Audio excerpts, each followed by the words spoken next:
Ladies and gentlemen, it is I, the Dreadhead Monster.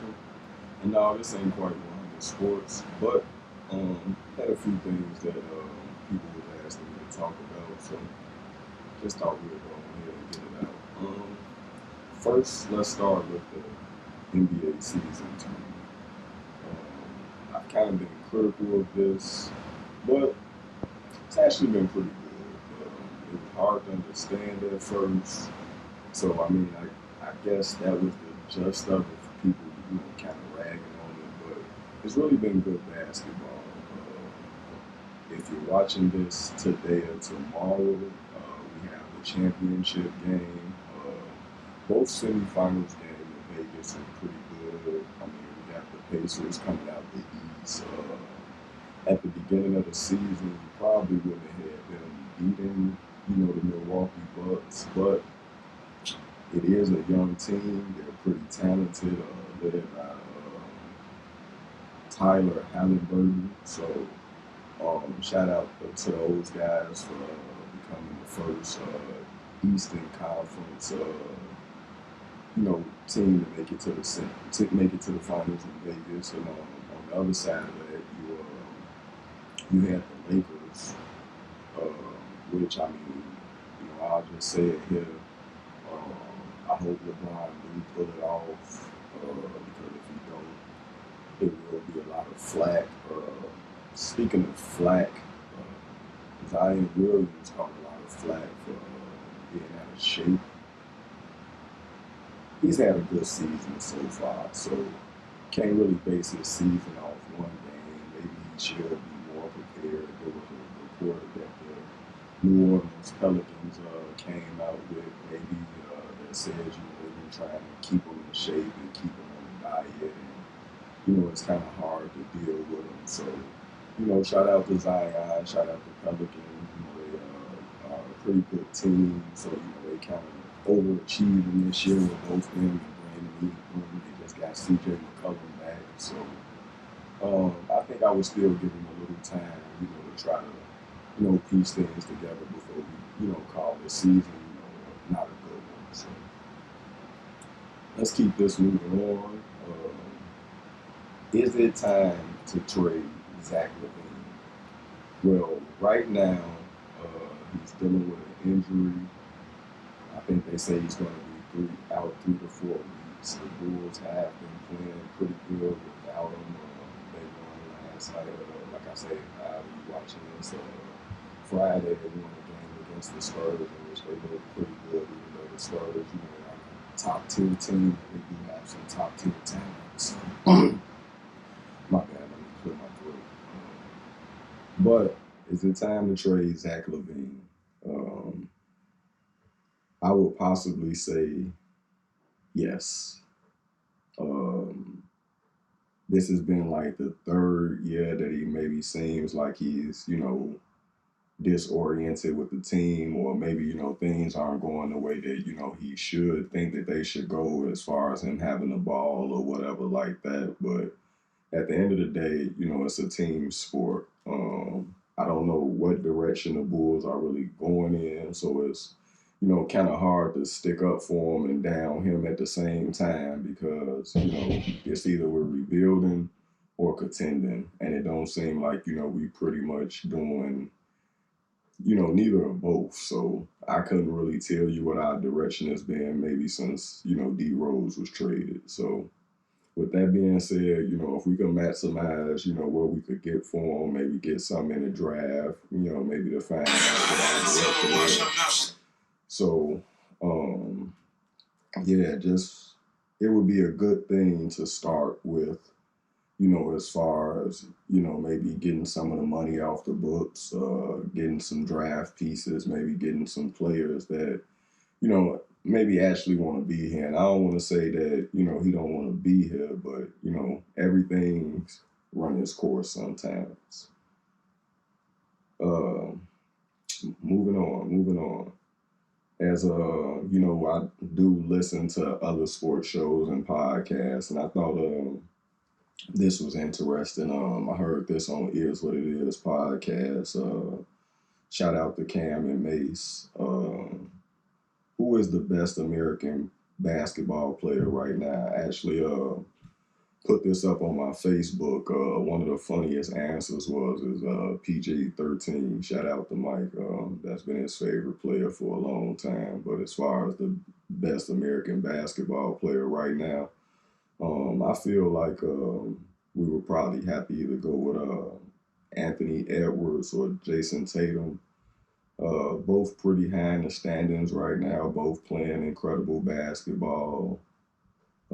Anthony Edwards has been hooping since the USA tournament where he felt like, he was the best player out there. So it's kind of led to his season. And Jason Tatum, for the last just say 4 or 5 years. Yeah, everybody's been waiting on that, breakout year for him to become MVP and stuff like that. So the way he's playing this year, and leading Boston and making it look easier than it's been most years. Shout out to Boston Celtics. Shout out to Minnesota Timberwolves. So if I had to choose right now between the two, I think I would go with Jason Tatum.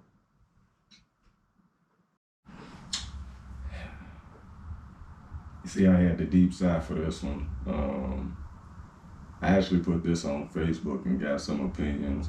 Shout out to everybody. I've been talking about this situation with Smoke, T Night, Dennis.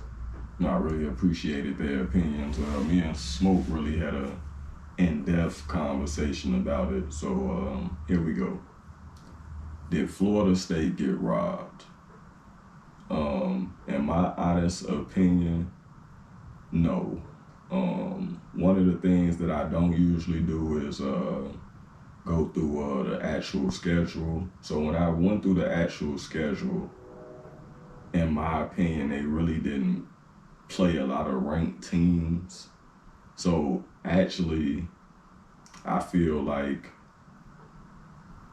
the college football people got it right this time. You take Alabama because they won the SEC. You take Texas because they won the Big 12, Pac-12, Washington. And I'm missing somebody. Oh, I'm sorry. Big 10, you got Michigan.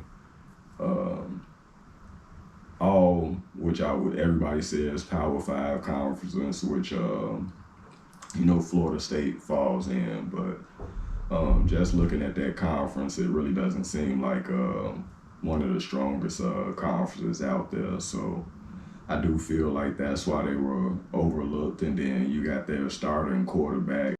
And I feel like they just didn't want to, feel like they was throwing them to the wolves, with one of those other three teams. So sorry that they missed out. I know it's a real big controversy, but that's one of the reasons why next year they'll be moving to, what is it, 18. So they're trying to get this college football playoff together. I know in other years there's been more controversy, but yeah, let's just see how the games play out and then we can go from there. So is Justin Fields the future in Chicago?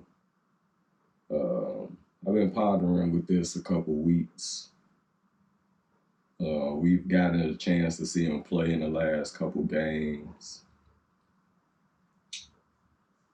I don't think the smartest thing would be to get rid of Justin Fields just because we do have the draft picks. So I do think we should try to build around him. I do not think Matt is the coach for us, or maybe we do need a different coordinator, somebody who actually tries to play up to the strengths of Justin Fields, because when you do see him, get to play the game that we think he should play, he is pretty successful. DJ Moore has been pretty successful. I know Mooney has, not had the season that we thought we was going to, have once, he was signed to an extension. So we have made some moves on defense that makes us better. So I would honestly keep Justin Fields and try to continue to be around them and use those draft picks to keep us moving further down the line. So, all right, we ain't. I'm not gonna hold you. I'm so used to saying, we shout out to the guys, Bald Eagle, Mr. Celebration. Can't wait to have you guys back with me. So to make this easy on me, um, do the Chiefs and the Eagles look like they're heading back to the Super Bowl? The Chiefs has been having problems all year. Patrick Mahomes with the timing of his receivers. Um, I think back-to-back losses. Green Bay beat them last week. Well, in that game, it was a lot of controversy towards the end. Could have been some defensive interference or holding calls on some key plays. So can't really hold last week against them, but a loss is a loss. So the Eagles looked a shell of their self against the 49ers. And if they have to play the 49ers in the championship again, NFC, I'm not sure if they have enough to beat that team. They didn't look bad, but it was a very convincing win for the San Francisco 49ers. So, with that being said, we make it a new Super Bowl this year. So, as always, I appreciate you for watching. This is the Dreadhead Monster. I guess we could consider this like a weekend report, which we're going to try to keep up throughout the season. I'm talking 700 million Los Angeles Dodgers. Just to throw that out there, it just came across the phone. So just keeping you in step with everything. I think I said this, but as always, it is our Dreadhead Monster. Thank you guys for watching. Talk to you soon.